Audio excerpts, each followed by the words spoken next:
Okay, so you're gonna sit me down here? Okay. Hello and welcome to the newest episode of the Cryptid Paranormal Committee. I'm your host, Charlie. Unfortunately, our co-host Colton couldn't be here tonight due to reasons, I guess.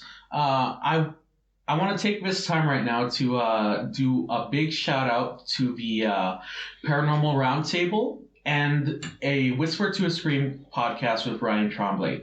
They've been extremely helpful, and I really, from the bottom of my heart, thank you guys. I couldn't do this without you guys. All right, so right today, it's a little bit different. We have our I have a guest. I've known him for a while. He's a good friend of mine. Believe it or not, I actually kind of hated him at first, but that's besides the point. Dan, hey. How you doing? Oh man, can we just say that it took us about 3 times to say this without any trembling. So right now we don't have really anything to write down. Just say our paranormal encounters. And he invited me to the show to say my paranormal encounters, which I do have a few to say, which I'm glad to say in this podcast. In case you couldn't catch all that, I'm basically interviewing him on his paranormal encounters. I'm going to try and get as much information from him as I possibly can, and maybe give some insight into what he has experienced. So, Dan, if you want to go into your first encounter, go ahead and do so. All right, so here we go. My first encounter was, I guess, was kind of a huge one for some people, especially in the Mexican culture community, which is, with La Llorona. And if you don't really know who the La Llorona is, she's a huge urban legend that basically was, one of the reasons why a lot of the little boys and girls who are bad now have to be treated good. Because they'll be saying, hey, be careful, La Llorona will come and get you. But, if I can interrupt you right there real quick, then. Basically, La Llorona is a Spanish-Mexican urban legend. She was supposedly a mother of 2 children. She, depending on the story, the reason why she drowned 2 of her kids is either she had them out of wedlock, or she got mad at her ex-husband and she decided to kill him out of spite. There's a lot of reasons why, but basically she roams around the rivers of Mexico and sometimes the U.S., depending on the story or encounter. And she looks for her children, and an additive to this whole urban legend is to warn kids to stay away from the rivers. Sorry, Dan, you can go ahead and... I mean, just pay your child support payments. That's pretty much how you keep the woman in line. But, okay, Dan. No, but really, obviously, the Llorona would actually target mostly young adults, such as little, below probably 20 to 19 or 18, just young. And I was probably outside of I guess, mechanic range. It was very long time ago, but I do remember it very vividly, because I remember we were just outside of a little mechanic area, and then it was right next to the Rio Grande. And as soon as I was just doing my own little thing, just looking at the sun, probably. I was pretty stupid back then. Yeah, being a little stupid kid, we were just looking at the sun, looking at the blue spot, and hoping it sends you to a treasure. No, I just wanted to look at it, so when I close my eyes, I just see that little red sun every time I blink. Oh my god! Okay, sorry, but obviously, and when I was probably a little far away from my mom, I was probably more than 80 feet. Which is kind of far for a little kid to go. I would just hear a cry. Just a cry. It was very it wasn't full on loudness, but you can tell it's over somewhere in the river. And obviously, for a little kid like me, who was taught very well, I did not investigate. So I went back to my the mechanic area, and I told this to my mom. She's like, don't worry about it. Meanwhile, I'm freaking out because when I read more about the Leona, she said she would look basically to what I've seen would lure kids with the cries, because here's the thing: adults won't hear the cries, but little kids can. And I was just like, oh, so basically, I either would have died, or my imagination was happening. I just didn't know what was happening, but I just knew I heard her cry over there, even though I did not even see no one there. It was very strange. I think even it was like right next to La Llorona Park, probably. Okay. So let me go ahead and give you a couple of questions here.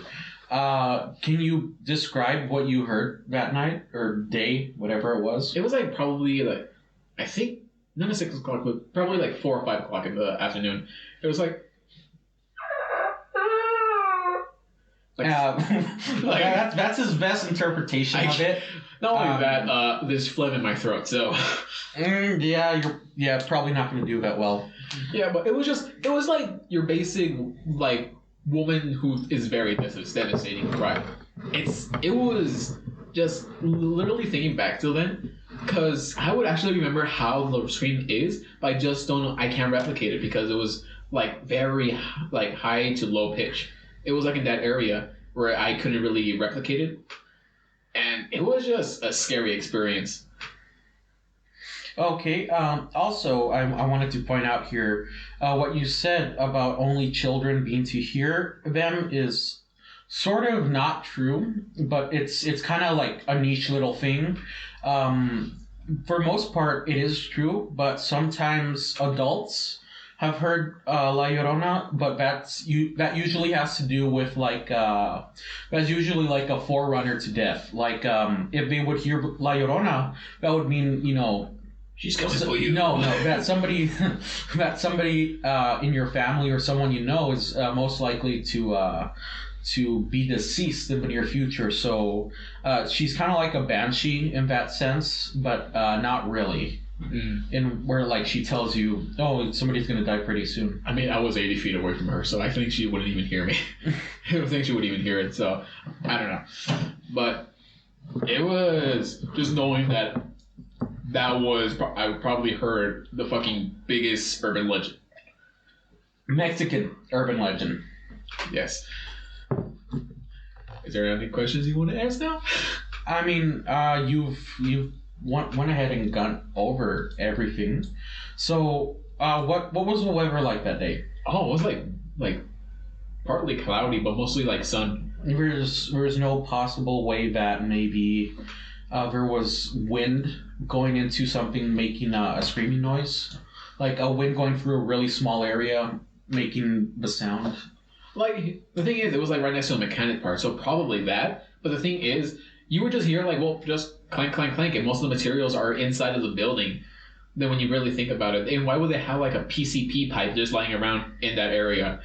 I mean, they probably can, but the thing is, if I remember correctly, it was just a regular old like sunny day. There was barely any wind. There was like the breeze of just like, that's it. But it wasn't like just to cause a full-on wind passage, to cause a full-on imitation of a cry. Okay, and okay, with that kind of ruled out, you don't suppose maybe it could have been somebody maybe playing a prank on you? Well, they'll be fucking dicks. Okay, and there goes our censorship, guys. You can censor this that. is the second time in a episode that we've just censor it. Just censor it. I can't do that. But I already lost my train of thought. Thanks a lot, Dad. No, we already passed the 1 minute mark, so we'd be pretty good now. It's the first minute where you can't curse. Okay, sure. Okay, I believe that might be... Okay, so try and explain to us what the setting is like. Alrighty, well, it was obviously a mechanic area, like a nice little building.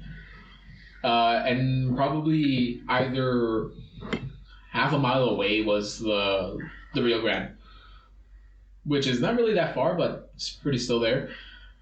But I was just like, my mom said, "Ah, just don't worry," because it was like a pretty open field for like a little mechanic area. You would believe there was like cars passing by. There was like a probably 30, like probably either 30 feet away from the mechanics area. There was like a bridge somewhere, but obviously I was just like playing around, looking for things, excavating, pretending I'm like the little Indiana Jones looking for lost treasure, also known as a lost treasure looking for a lug nut.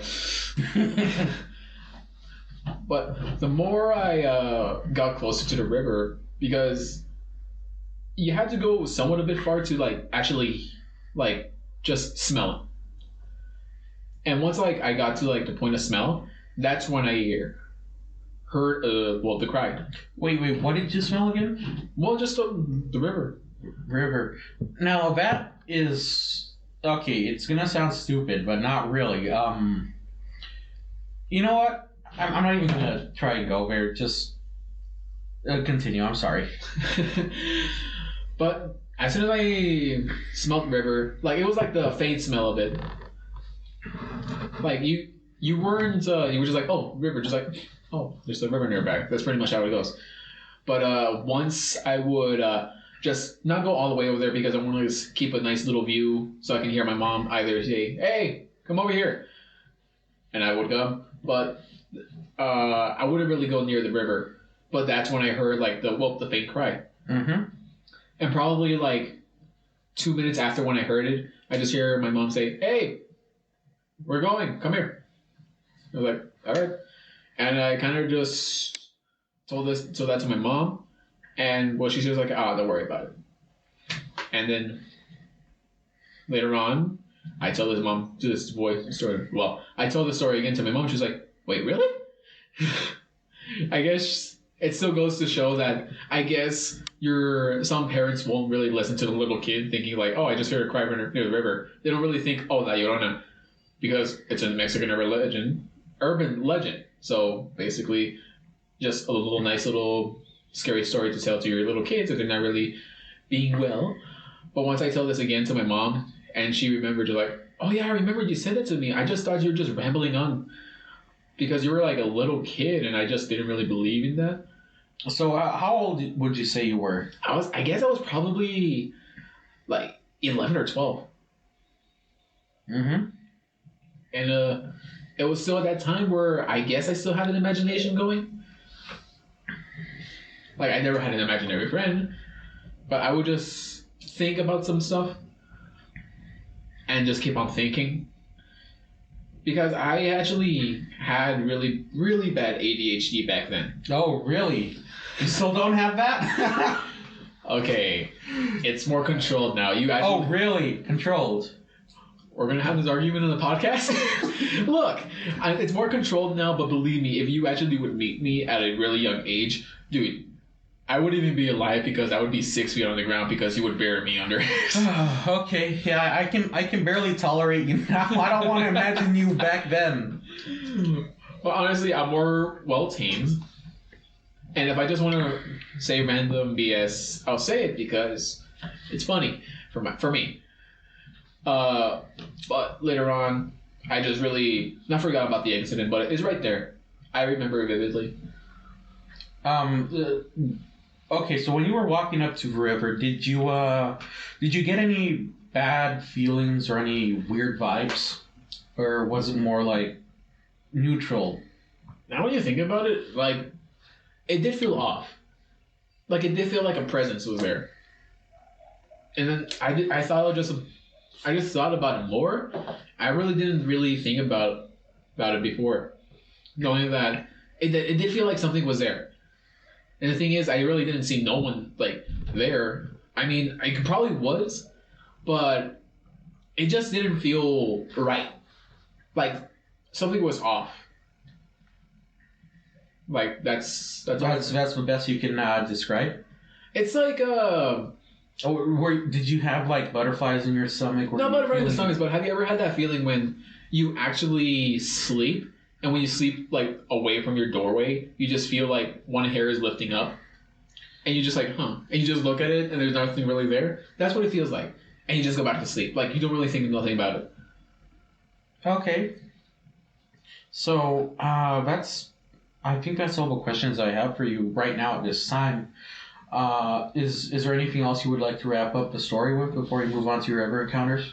I mean, now that I'm not really like technically not a young adult, like below 18, just things have been going well, that's for sure. I mean, I guess I actually did have really bad fortune when I did listen to that cry. Okay, would you want to go into that, or is that something you would want to keep private? Oh no, there's nothing private around here. I'm like an open book, unfortunately. I'm basically like the Dr. Seuss book that in the library that it basically has like 3 pages of the same thing. I'm just like, yeah, okay, checking it out. All right, got it. So yeah, that's pretty much how it is. But I would say it's just like all of a sudden there would just be just bad luck on my way. Like obviously there was like the stubbing of the toe. And obviously you know how that is. But the thing is, no, let me explain. No, that seems kind of minor. I was expecting something. It builds up. Okay. That obviously I was just like, oh, just a stubbing in the foot. Then when I would like go to like school, for some reason I would like feel something. I don't know how to say. I just felt something off in the air again. I would go to school. I'm just like, okay, look, it's just probably nothing. Just my ADHD just acting up again. And all of a sudden, just everything would disappear. Like by everything, you mean like the energy you felt, or no, like some things that I owned would disappear. I mean, you could have just misplaced them. Like that's what I thought too. But the thing is, where? Because the thing is, it wouldn't even happen at school. Because obviously in school, it's just like, oh, I lost my pencil. Oh, I just lost my pen. Dude, I legit lost my fucking journal. And then I would like I would go back to school. I mean, I would go back home saying I lost my journal, so I got a bad grade today. So then all of a sudden, just wow, because yeah, if you know anything about Mexican families, we don't. If we do something wrong, there's no tolerance. Yeah, there's absolutely no tolerance. We'll get our asses kicked before we can drop a pencil. We do something wrong, it's not going to go well for us. Yeah, but it was just like one little smack. But then I would like just cry. And like just sit right next to like the sofa. Not like when I mean sit on it, I didn't sit on it. I just sat below because I was just like, oh man. And I would like stick my hand under like the sofa, and I would feel something there. And when I pulled it out, it was my journal. And I was just like, I didn't even do homework here. I did it on the table. Why would it be under here? That's odd, but I can't disprove it or prove it. Yeah, no, it was like a really long time ago. I guess I did do something. I just don't remember it. Because I remember I would always do my homework on the kitchen table and on my mom's view, knowing that just do it right. Do it right. But then not only that, there would be things that would, how would I say this? Important things would also be lost. Like just things that would be missing to cause chaos. Like keys or stuff like that? Like, yeah, sometimes keys, sometimes like books, pencils, everything would just disappear for some reason and would appear for some reason in off places after things have settled. Because there would be like, it was like, I lost it, something's mad, calm down, I find it again. Okay, I don't... Okay, so let's say this is just a theory I have, going off of what you're saying just right now. I don't know if you're gonna add more or less to it later, but maybe when you heard the scream, you opened yourself to the paranormal. You opened your I don't know how to describe it. I don't want to say third eye, but something similar to it. You opened yourself to a different frequency, and at that moment, and that didn't attract La Llorona itself, but it attracted something else that was at the river, and that whether it be a spirit or something else, it decided to form an attachment to you and start causing that misfortune. Yeah, like, believe it or not, that continues on to a different story about my other paranormal thing. Yeah, that actually might connect. Sorry, continue. Well, okay, but there was actually even this one time where everything hinged on one paper that I needed to keep in my backpack. It was like one of those like things that I need to either get a good grade on this, or if not, I'm gonna fail this class. Good. Here's the thing, I remember so vividly that as soon as I went to school, I was getting ready to finally give the paper to like my teacher, and guess what? It wasn't there? It wasn't in my backpack at all. I checked my binders, I checked my notebooks, because every time it's like, oh, it's probably my notebook, or is it my binder? I misplaced it. Not even there. And I told my teacher, please, just give me one more day, please. It's like probably somewhere in my house, please. And she's like, all right, fine. I'll give it to you. She gave me one more day, and as soon as I got home, guess where my paper was? On top of a table? Nope. Below the sofa? Nope. Oh. It was on top of my bed. Like, the thing is, I would not leave I would never leave my backpack in my room. It would always be in my living room. Okay, so let's just hear something that I want to ask right now. At that time, was your mom at home before you would get back from school, or not? No, I was like still in the time where I was in elementary, so she would like pick me up, or I would like someone would pick me up, and then she would pick me up. Like, she would always be there when I would go be at home. So she would never be there before you got home. She would never be there before, because as soon as like I wake up. No, that's strange. Okay, sorry, continue. So like, here's the thing: my routine was basically I wake up, brush my teeth, like get everything ready to go to school, and then I go. And then me and my mom would go. She would go to work, and then once she gets out of work, she waits outside of school, picks me up, because me and my mom get out of work around the same time, and then we would go back home. That's pretty much it. But the thing is, I never leave my backpack in my room. It would always be in the living room, so my mom would always like check it. And then, well, obviously, just seeing a paper that I needed so I could pass my class in my room was so off. I'm either saying like, did I just bring this in or something? Because it's racing your mind, knowing that, why is it here? Did my mom bring it in or something? Did she want to tell me about it? And then I'm just like, at least I find the paper. I put it back in my backpack. I leave it in front of my face the whole time, and I wake up, go to class, and I give the paper to the teacher, and I pass my class. Because that paper actually did need to help me pass, because if not, I would actually be staying in third grade still. So it was still off.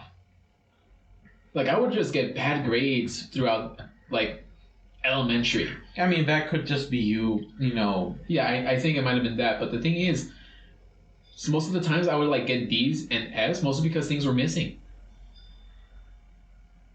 And it was just always, like, why am I forgetting this? And, like, now my confidence level is going more low and low. I'm feeling depressed. Even at a young age, I was like feeling depressed. I was just sad because my brain was just going like, I'm stupid. I'm leaving things at home. I'm forgetting things. Why can't I do this right? Because it's just racing through your mind, just thinking all this stuff, and it just makes me like break down more and more as a kid. Because as you're like a kid, you need to like enjoy life and yada yada yada, not think, why am I doing this? Why am I doing this wrong? Like, everything's going bad. So I kind of want to interject my theory again about you possibly opening up to the spiritual dimension. I don't know what else to call it, but maybe something inhuman, meaning not, it wasn't a human, it's not a human, and it was never a human to begin with, attached itself to you, and it was doing these things, and as you stated, you were getting depressed, right? Perhaps it was feeding off the energy of depression, and which is something demonic entities like to do. They like to feed off anger, sadness, any sort of negative emotion, that's their flavor. They want to go ahead and try and extract it and get as much as it as possible. Their butter to their popcorn. Yeah, butter to their popcorn. It basically, if they're a cheddar guy, we're gonna go for cheddar. But you know what I mean. Yeah, maybe. I mean, I don't think you can get more depressed than a child that's depressed, because children are usually happy, and if you can get them to, if you can get them sad enough, then that must be like the sweetest type of depression for something like that. But go ahead and continue. I'm sorry. Yeah, don't worry about it. But the thing is, how would I say this?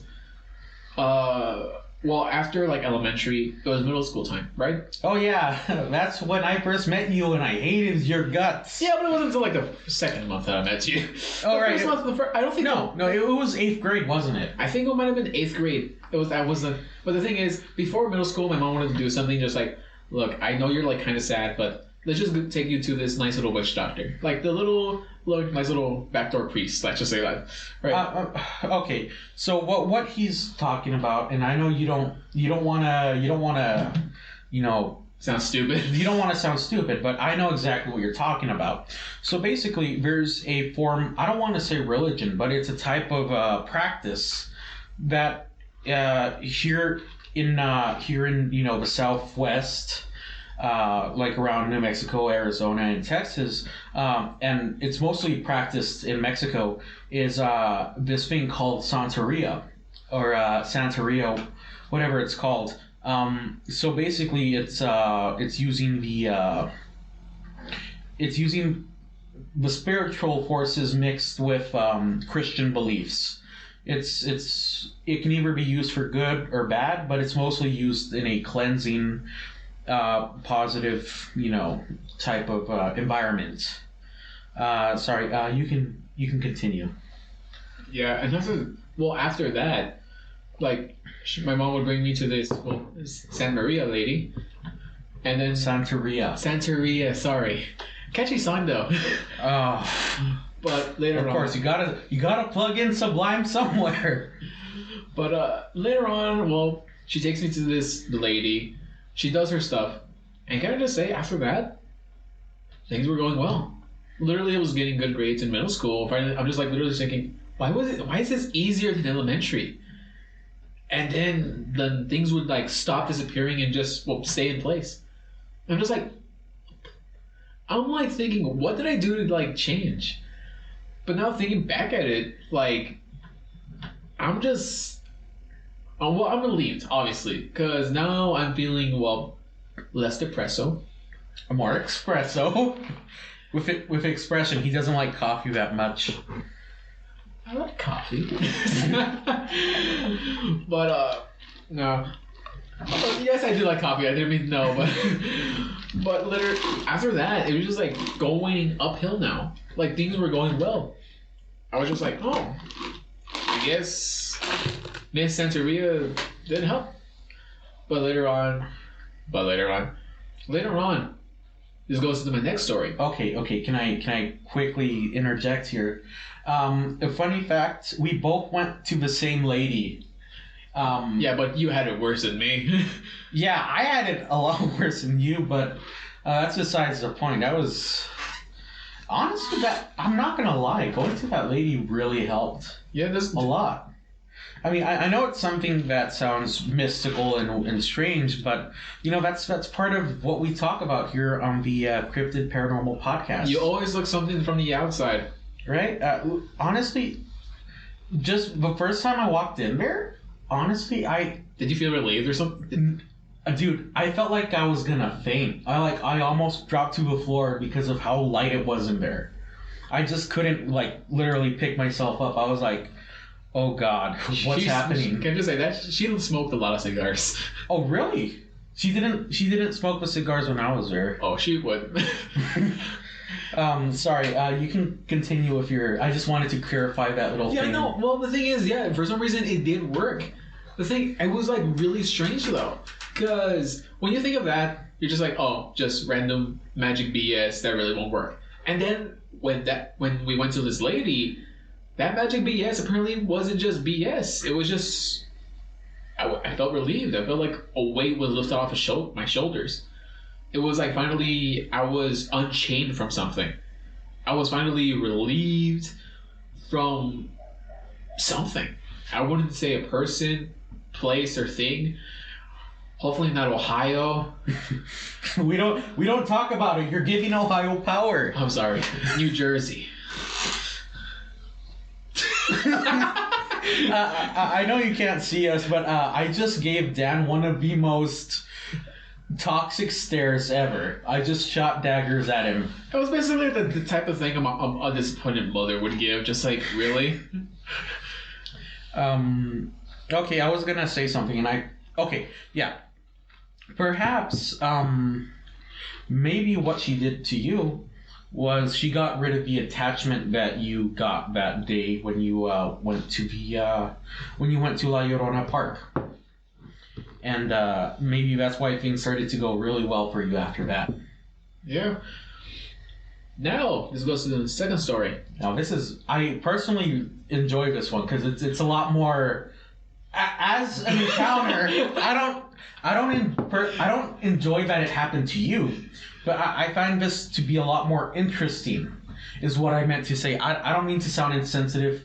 I'm sorry, audience, and I'm sorry, Dan. No, the worst thing about it is because it involved a car accident, and it was like, man, I enjoy this story a lot. So continue. You just clipped the mic with that clap. I hope you're happy. They come with a clapper anyways. Okay. That's for another story, but nah, just kidding, but not in here though. But later on, it was probably I believe junior year? No, I don't think it was sophomore. It was sophomore year. It was sophomore year. Because it was the first year I actually got used to you. It was fine. Look, you were bearable at that time. Sorry, you were bearable. That was the first year you were bearable to me. But later on, it was going to be one of those days where my mom was going to work in the afternoon. I'm going to be in my house alone. I'll probably do some study a little bit, do some homework, and then play games all night. That's pretty much what was my plan. I mean, it still is your plan. I mean, at this point in time, yes. It's all of our plans. Yeah, I mean, we can't really say the thing that really is causing this. I just call it the C virus because it reminds me of Resident Evil. We just call it cosine law. Get out. No, I don't mean it. I really hope you can hear the squeak of the chair. No, last time you could hear everything that was going on in the room. Oh, okay. Anyways. But, so my mom picked me up. It's because we were actually planning to go to the mall to get, some pants for me. And we went to this little route that me and my mom never went before, but we knew it was, I guess she knew it was going to be faster than going just regular old high freeway. But once we were going to this little road, it was like somewhat of an S if you look at it the side. It was like going forward, then turns left, and then 2 seconds later turn right. And then I remember so vividly that when I looked up, I saw a mannequin, a mannequin dressed in a pink floral suit with a hat on, sitting on top of a barn. Like a little shed. And I tell this to my mom, look. And she's already turning and was like, wait, what's happening? She tries to look for it. And when I look forward, we're now at the curve of going over. And I tell this to my mom last second. But the thing is, it was still too late. Because as soon as I told this to my mom, she hit the brakes immediately. But we hit dirt already. So the sand was stopping the traction. And we were about to go into this ditch where it would be filled with water, but it was still dry, but still caused huge damage. So she turned right, and there was the huge electrical pole, and then a pole. Yeah, the electrical. Oh, it's because you said pool, and I was like, electrical pool, really? Sorry, but the electrical pole there, and you know how the electrical pole would have something going down. The wires, right? That wire that's going down. Yeah, the ground wire. Yeah, the ground wire. That thing is always filled with electricity, huh? At times? No, it's meant to ground the electricity. Okay. The thing is because when we actually flipped 3 times and we landed on that electricity wire. And then I remember that once we like landed there, the thing is about it, it felt like everything was planned. Something planned it. Because once we like, I was like we were now sideways. We were, the car was sideways on the passenger side of the side of the road, and the side of it is still like hanging on the wire. And then I looked back to see if the back window was like open, and it's fully open. So I immediately, like, obviously survival mode. I just think, okay, I need to get out of here as quick as possible. So I got out, and then I let her see my mom get out too. But the thing is, she was about to faint. Well, let me just go back a little bit. When we got into the car crash, there was like 2 people saying, "Are you all right? Is everything okay?" I'm just like, "Yes, please help us." Like, cause the wind's knocked out. The wind's knocked out of my like breath. It was like everything went so fast, so quickly. Just no. It felt like time sped up a bit. It felt like that. And once we got out, the 2 people helped us get out. And then I remember so vividly that there was a person there too, who said like, "Hey, right now I'm an off-duty fireman. We can get a first responder in here as quickly as possible." I was like, "Yes, please do." Well, obviously she did do that either way. Yeah, I mean, he kind of has to. I know, he has to. Yeah, it's not my choice. Yeah, it's not his choice. He kind of has to. It's his job. Yeah, but later on, he calls him, and immediately some like firemen and paramedics come in to see if anything's like popping up.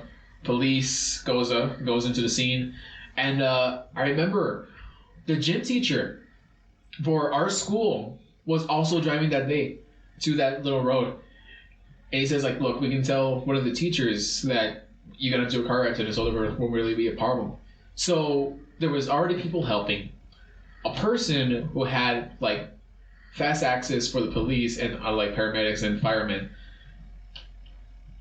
and then like a teacher a gym teacher from our school. Things were going into like a tree to going to like the same instant. Something was ready for that day, because how would you know? What a coincidence that you would meet an off-duty fireman when you get into a car accident. And well, obviously, the thing is that paramedics were kind of douchey. What I mean by that is that they took my mom, obviously, because she was going into shock. She was like going in and out of like, she was fainting. And then the paramedics took her to the little ambulance car and drove her. Meanwhile, I stayed behind. Yeah, I wasn't part of the accident too. So apparently I wasn't about. They saw me, or just like, "Oh, you're fine. You don't really need You can walk. Walk it off. Walk it off.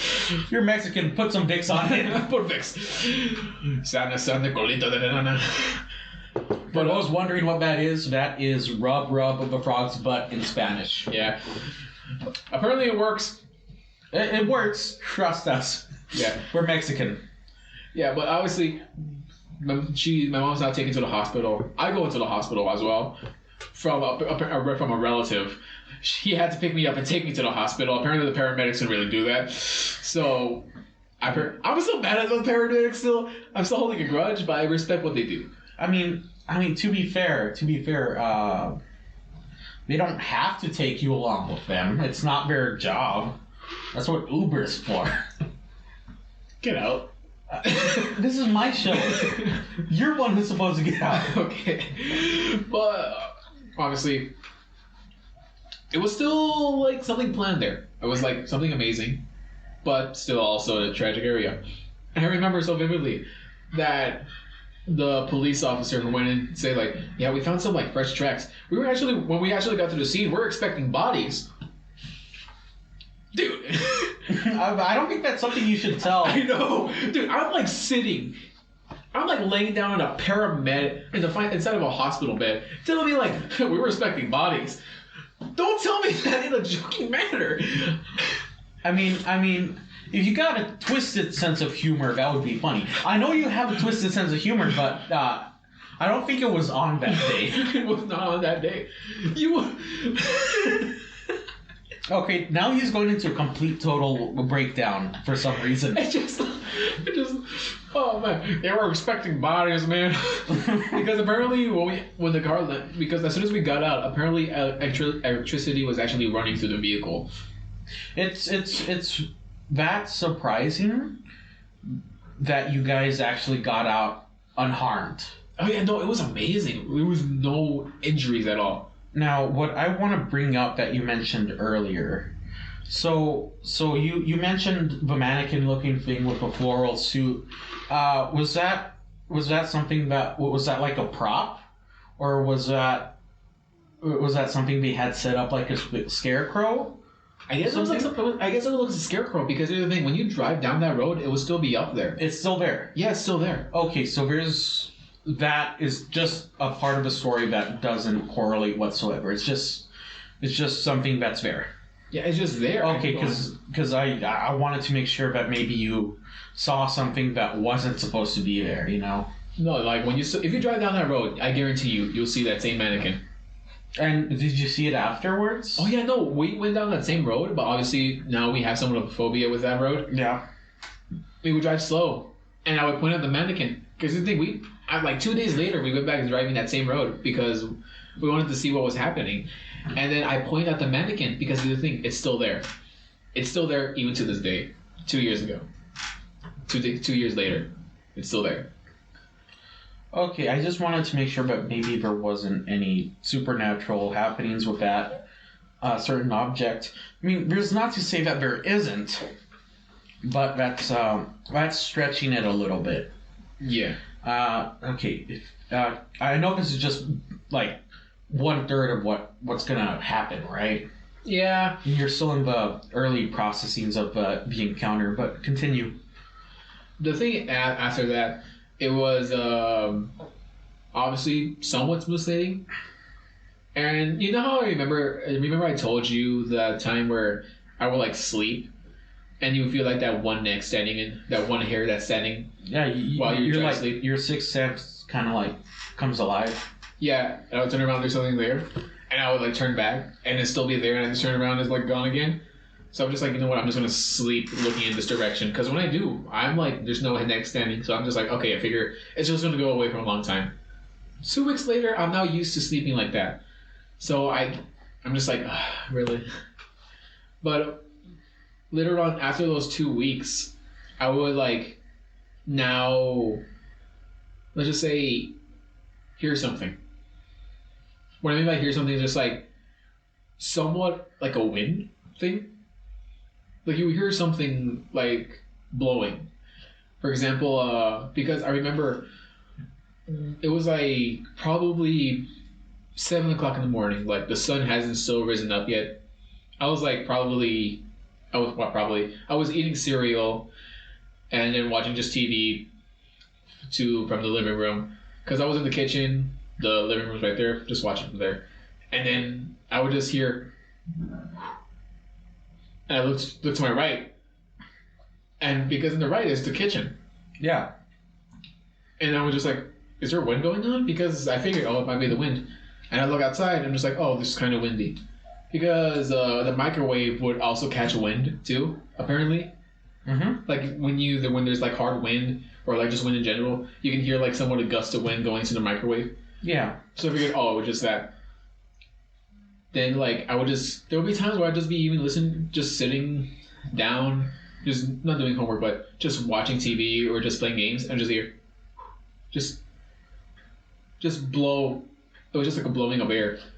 And I remember, it wasn't even windy, and it was in my room. I'm just like, okay, something's wrong.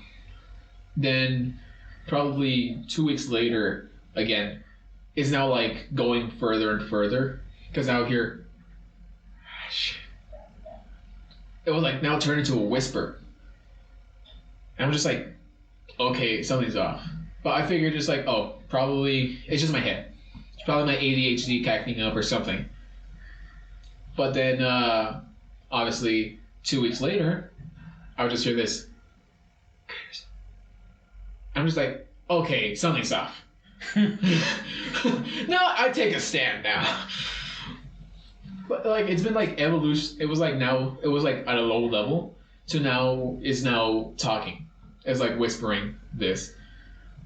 And the thing is, there wasn't really that much bad fortune after that. Because you know how there would be times where things would, like I remember I told you misplacing things or some shit. Yeah.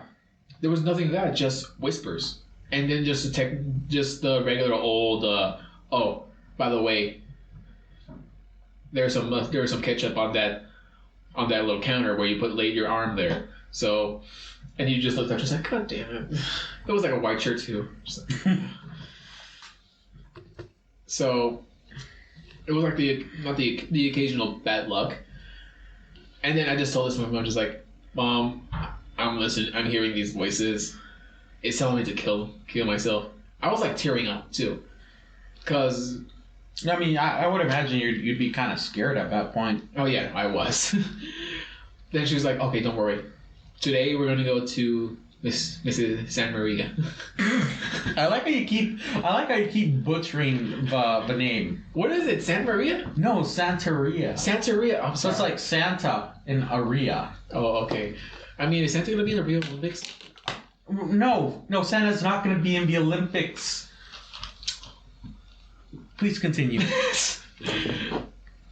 But after, well, here's the thing. First, we went shopping.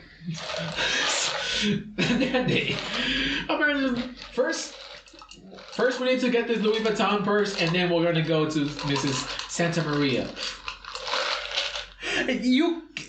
You know what? I'm not even gonna correct you anymore. Just continue. Did I say correctly? You said Santa Maria. No. It's you got the Santa right, but it's not Maria. It's Santa Maria. No, it's Santa Ria. Okay, Santa Maria. You're just doing it out of spite now. Santa Maria. There we go. Finally. All right. After 50 minutes of this, you finally get it right. Yeah, you're welcome, Poindexter. So, later on, we get to this lady, and here's that sigh of relief. Again, she does her things, and then she sees me, and just like, yep, something's attached to you. Just like, yep, there's something attached to you. It's a cigar. You know, what I'm pretty sure is, and I think you've told me this before, is, and I quite frankly do believe it, is that since you encountered a near-death experience, again, you were opened up to that sort of spirituality thing, and that allowed you to get an attachment that day, just like you did before. Yeah, no, you should have seen my mom's reaction though. What? She was like, "Oh, this again?"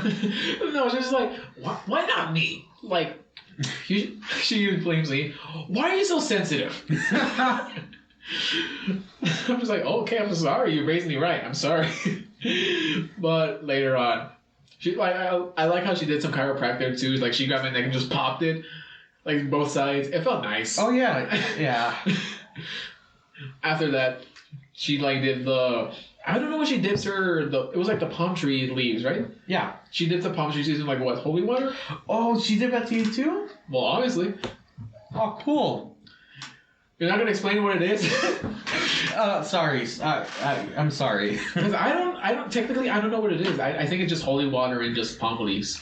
It is holy water and palm leaves, but it's a sort of cleansing ritual where she's getting rid of the lack of terms, the bad energy. Mm-hmm. She's getting rid of the negative energy that was attached to you. She was doing. I know she was using some sort of Christian prayer, like Catholic prayer, while she was doing it, and that was basically to sort of cleanse you. That was like a light cleansing. Now, did she also put the towel over your head and then the I don't know, like burning sage underneath you on a chair? Like, yeah. She did that to you too? Yeah. Okay, so she did both the light cleansing and the heavy cleansing. So basically, nothing would be able to. Whatever was attached to you was no longer attached to you. But I do want to make this point abundantly clear. This, no matter what type of quote unquote magic you use to get rid of things, it's basically like a two-way road. It's basically like a roller coaster that's halfway up and halfway down. Like it's halfway up, getting up to the top of a thing. That stuff can only get you so far up the mountain, but it's up to you to continue with your faith in whatever God you believe in. That faith is going to help you get to the top of a mountain, and it's going to make sure these things don't return. Because the ritual, yes, it will get rid of it, but for how long will it get rid of it? It's sort of like a constant battle that you kind of have to do, but it's not like an active battle. It's more like a passive one where it's like, okay, just got to make sure I pray, do religious things every now and then. Basically, just like that, it won't come back. But if you're like, let's say, for example, there's a haunted house, and you're like, all right, I'm going to call this priest over. He's going to bless the house. He blessed the house. I'm free of this, whatever it is. I'm not going to pray. I'm not going to do anything. Whatever was at that house is going to come back eventually. So I just want to bring it up to you folks at home and to Dan here as well. Sorry, continue. Do you think there's gelato incense? Yes, Dan, I'm pretty sure there's gelato incense. Okay, sorry, because I was thinking about that whole time when you were rambling on. See, not only do I have to deal with my co-host, I have to deal with him too. Imagine if I had both him and my co-host here. That'd be horrible. Come on, it's like mixing oil with water. Yeah, they don't mix. I'm sorry. But you look pretty though. No, you guys are not pretty. Continue with your encounter, please. I like how you weren't even talking to the microphone when gosh. you said that though. You were looking at the laptop. I think you were talking to your FBI agent looking at the webcam. Anyways. Can you continue with your story, please? Yeah. Sorry, let me rephrase that. Your encounter. Yeah. But after that, the lady took in my mom, so she could talk to her, and then she confirmed there was something attached to your son, and right now he needs to believe in his faith, and he's a good kid. He's smart. Good fortune's going to bring his whole life well. And then 2 minutes later, she comes out. She looks relieved. I feel relieved. And then all of a sudden, normal voice. After that, just good fortune. Literally. Like, dude, remember that one time we were playing that Russian roulette with a Nerf gun? And the let me rephrase that. Let me rephrase that real nice and loudly. I repeat. We played Russian roulette with a Nerf gun. That's what I said, Nerf gun. Nerf gun, okay? It's not a real gun. I don't want there to be any confusion out there. It was a Nerf gun. Yeah, remember that one time we were doing that, and the dart gun actually jammed on me, even though it was my turn to get shot, and it just shot you instead. At that time, I had bad luck, so it's kind of weird. You would expect, since we were hanging out together, our luck would cancel each other out, but it didn't. But after that, it was just good fortune. Like, dude, I actually was getting, for the first time in my in my education, just getting A's and B's. It was like something you wanted to see. My mom was just like, why couldn't you do this in the first place? I wonder why. Don't blame my ADHD. I wasn't going there. I was blaming the spiritual aspect to it, but okay. Yeah, but it was just finally things were going my own way. But until the Mr. COVID-18 came in, I mean, the thing is, at least I didn't have to take the ACT to graduate. Yeah, that was That was a give me. yeah. How lucky was that, though? Our entire graduation was basically a give me. Dude, wow. Dude, can I just say something? I was planning to do, like, the ACT probably, like, in the January, and then in December, and, like, November, I procrastinated studying for the ACT. I was like, I'll just do it, like, in March. I procrastinated studying from January to February. I was like, I'll just do it, like, in June. You know... Oh, wait, not June. February. It was like... March is when the full thing came down. Yeah, so I was like, okay, you know what? I'm just going to do it. On March, I was just like deciding, you know what? I'm just going to do it. Oh, COVID 18. COVID 18. COVID 18. You mean 19? No, COVID 18. We can't really say that. That's why I call it the C virus. But anyways, it like literally, they just said like, you know what? You don't have to take the ACT to graduate high school. Just go. I'm just like, nice. You know, I kind of am sad for you though because I know you took the ACT. I did, and not only that, but I was studying for my AP tests that I never got to take because of it. So that kind of screwed me over big time. I didn't have to do any tests to graduate. Man, it was just a give me for me. It was a give me for you. You and your luck. I do want to bring up some things that you've told me, you know, prior to the... Because I know we've had this discussion between us two. You also mentioned that you would see shadows during that time frame, didn't you? Oh yeah, I forgot about that. Yeah, no, I just wanted to bring that up because I know you experienced that quite a couple of times. Yeah, but it was like the rare occasion though. Like literally, I would just be like, well, sitting while playing video games, obviously, because that's all I would have done. I was really bad at my sophomore year. Or was it my junior? I think it was like still my sophomore year, yeah. It was still my sophomore year. And then I just remembered just something knocking over. I just saw, in the corner of my eye, I just see something move. And I saw like a shadow. Like that little glimpse of a little shadow. And you look, and there's like nothing there. And then all of a sudden, we have a mirror in the hallway. And it just collapsed. And I remember I got so scared, I was ready to fight something. You're about to throw hands with something you can't see. I'm going down with a fight, I don't care.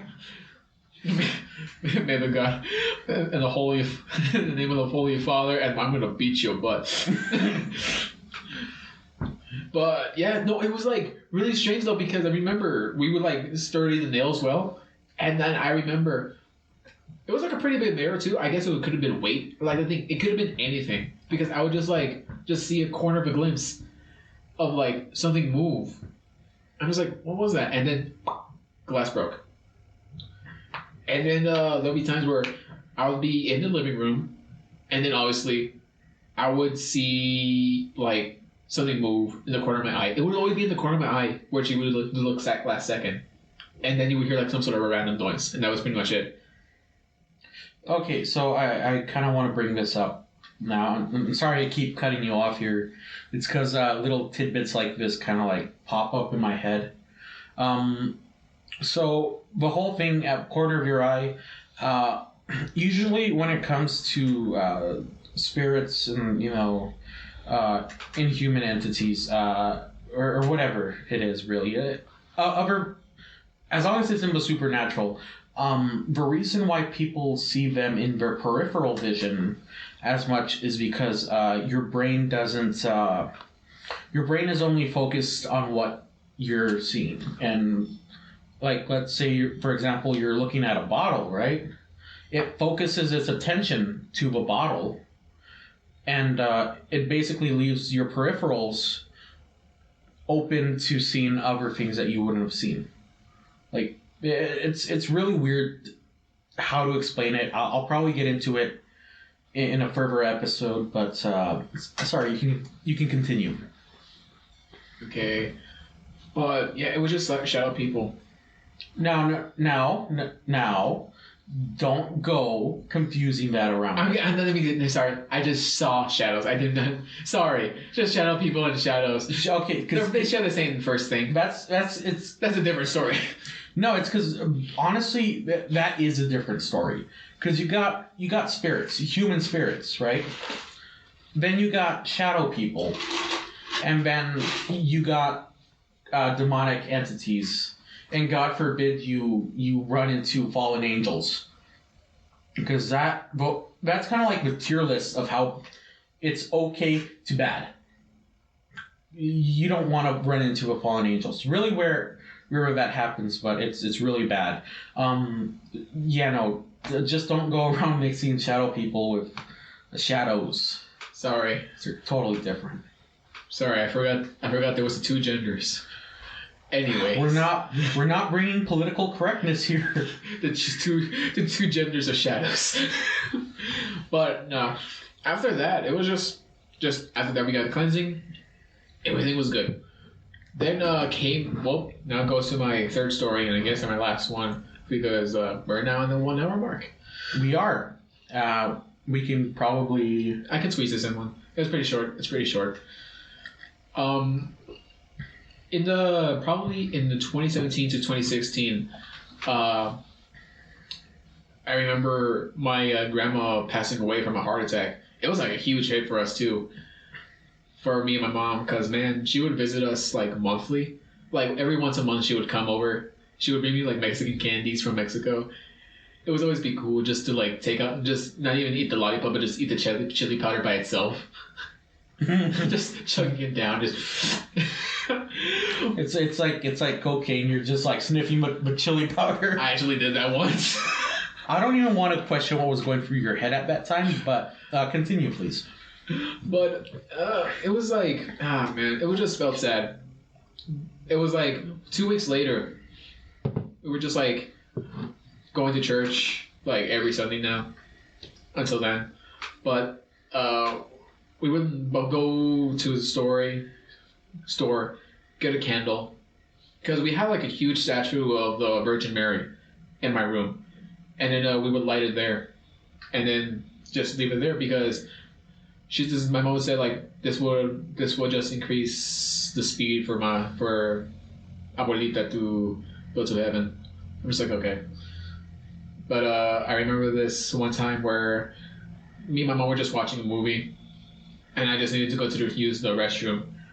And once I got up, it's because the bathroom is right in front of my room, so the doors are parallel to each other. So I could just look to my right, and there's my room, and then the light will be flickering because it's already lit.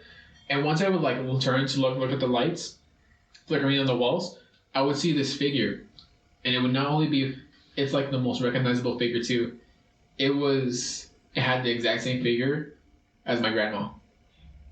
Like the hair was too perfect, the nose, the build of like how she was above was very like whoa. And then just it would like, you know how the fire would flicker? Yeah. As soon as it like flickered again, it was gone. She was gone. The figure was gone. And I looked in my room, just thinking if anyone was there. Nothing. And once I did my business, I told this to my mom. She was starting to bawl her eyes out. I'm just like, oh. I guess she's saying like her last goodbye. Because even that, oh, nah, it wasn't her last goodbye also. It was that same night I had a dream. And guess who was in my dream? She was there. And the thing is, she told me, look, I know you want to save me right now because you see me. And she's speaking perfect English. She didn't know how to speak like English, just Spanish. But I remember she would just say like, mijo, I know this is rough on you, but I can't be saved. But I'm now living happy. I'm finally above the clouds. Just take care of your mom, okay? And I know this is going to be hard for you, but believe me, everything's going to be good. Take care of her. And this is a dream. So if you do wake up right now, te quiero mucho. Y tu mamá. I wake up. And dude, I was tearing up so much. I mean, right now you even look like you might tear up. Like, oh no, here comes the water. Here comes the water. I'm sorry, I don't have any napkins in here. You're just gonna have to rub it on your shirt or something. I'll just use this baby bottle pop as a fucking. No, that's mine. But it was just like I was just like starting to tear. I was like tearing up so badly in my like bed. I stood up, and it was like, what you can do was just look up and to the ceiling, and just say, "Te quiero mucho también." Means I love you too. And I told the next morning to my mom, and she also started to bawl her eyes out. And then that's pretty much it. It was like, because here's the thing, you know how your brain can register that you're dreaming. Mm-hmm. So when my grandma said, "You're dreaming," I'm just like, her spirit connected to me. And then she just told me, like, I guess mentally, knowing that she's living happily now. And we don't need to worry.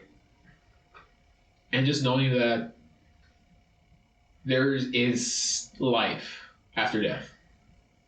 And it just blows my mind that there is. Now, I don't want to sound rude or anything, but this is our personal beliefs. This isn't fact, okay?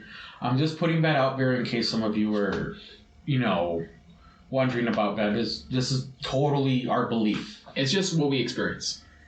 It's just our experience. Like, if you experience this too, like, just do what your gut feeling is. Don't like just listen to some two random guys on the internet. All right, we're just rambling on, telling our experiences. That's all we do. You're telling your experiences. Fine. I'm not part of this show yet. Yet? Hold on. What do you mean yet? What are you going to do to Colton? Well, who's Colton? Oh no. So do you have anything else? Any last words? I mean, that's pretty much like all the experience I have with the paranormal until then. Because I know later on in the future you want to hunt for cryptids. Oh, yeah. I mean, I do want to put this out here. By we, I mean both me, Dan, myself, Dan, and another one of our friends. We actually investigated a formerly haunted location, which we cleansed. We will be doing an episode based on that in the near future. I'll go ahead and try and research the facts and everything about that, and then we'll have to go to the library. Jeez, we'll share our the library's closed. Well, it's open at times. At times, okay, but we'll definitely come back together for that one. It was nice having you on, Dan. Yeah, I'm happy to be here. I was happy to be here. Fun fact, actually, Dan was supposed to be my first co-host. Then I got a job. Yeah. Then he became employed, and I'm like, nah, we can't have employed people on this podcast. We can't have people here with a laugh. Yeah, but it was nice talking to you, Dan. I mean, I know when I have like spare time and you want me to like talk about a topic, and you want to hear my own reasons. I'm happy on the weekends. I think what you're trying to say is that you'd be happy to come back whenever I invite you, right? You won't just show up randomly. I don't like that he's not talking, guys. Anyway, this has been the Cryptid Paranormal Committee. I've been your host, Charlie, and this was our guest, Dan. And thanks for listening.